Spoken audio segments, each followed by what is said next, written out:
Well, about being back in Charlotte and what it means to you to be here. That mean a lot, man. You know, this is my home away from home. You know, the things that we done here when I was here. You know, and especially the fans always, you know, appreciate me and always show me love. So it's good to be back. You were one of the first guys to really change the look of Charlotte basketball when we were the Bobcats. You were the first big free agent to come here and sign. Did you know you were making that big of an impact when you did that? I didn't.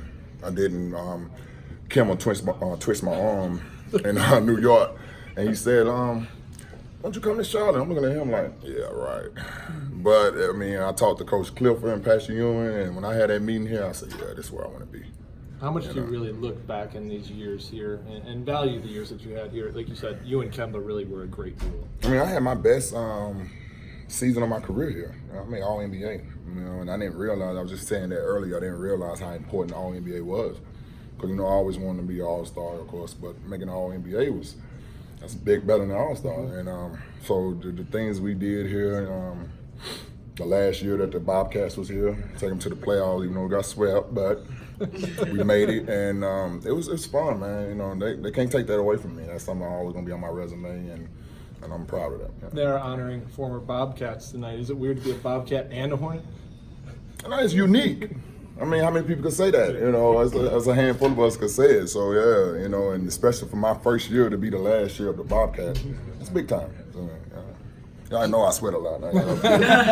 There's a lot of scrutiny with the fans talking about if the Hornets are going to make the playoffs or not this year. What is one thing about a playoff push in the NBA that the general public does not know that you kind of want to convey to the fans how difficult it is to actually get and be one of the 8 teams? Right. I mean, I always felt like with the season, it's a long season. I feel like you just got to get right, start clicking together at the right time. And if you go back to that year, we made the playoff after the All-Star break. That's when we got our guys healthy.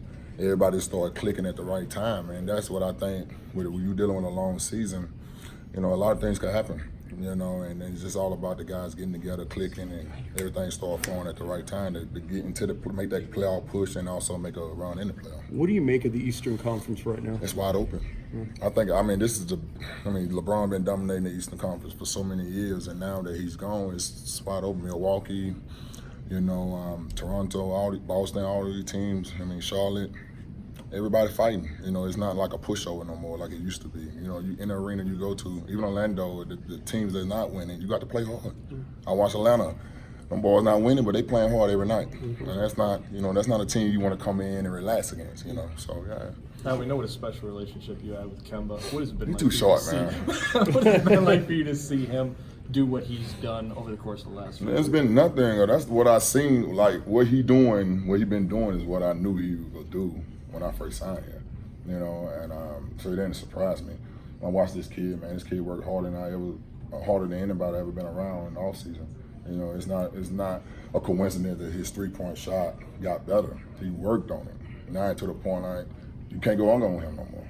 And you get too close, he could go by you.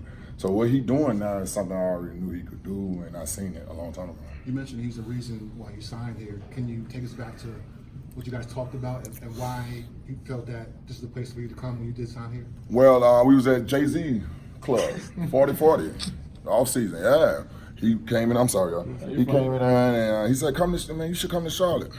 And like I said, I laughed it off. Like, yeah, all right, man, come on, let's keep having fun. And then he said, "No, man, you should come. You like the young guys we have. You should come." So the team reached out to my agent. We talked, and I came out here and met with Coach Clifford and Pastor Ewing and them guys and the GM. And when I left, I felt like this is where I need to be. And, you know. I'm sorry, how do you feel like you and Kemba helped build what's here right now in terms of the fan base and just getting basketball back to a level that you guys feel like this should be kind of going towards? Well, I think before I got here, it was already heading that way. You know, Kemba just needed some more experience, you know, in my opinion. So I was just kind of to bring my experience here with the young guys and the things we was able to do and accomplish here, you know, and then, you know, to me, that was like, I was on my way down, in my opinion, you know, so Kimmel was going to be the guy that, you know, once he get that years under him, he was going to be the guy that lead his team like he's doing now.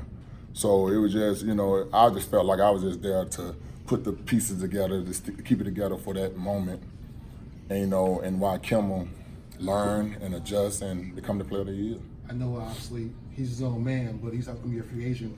What do you think it would mean if he's able to kind of re-sign here and kind of just, continue his career here in Charlotte? And one thing about this business is a business, and everybody got to do what's best for them. The team. I wanted to be here when I left, and they had to do what's best for the business, and that's respectful. So, and the players also, they have to do what's best for them. But what I know about Kimmel want to be a Charlotte Hornet, But at the end of the day, Kimmel got to sit back, and we haven't had this conversation, so I don't want to put nothing in the air. But I just know he got to sit down and think and pray about it and do what's best for him. Excellent. Good to have you back.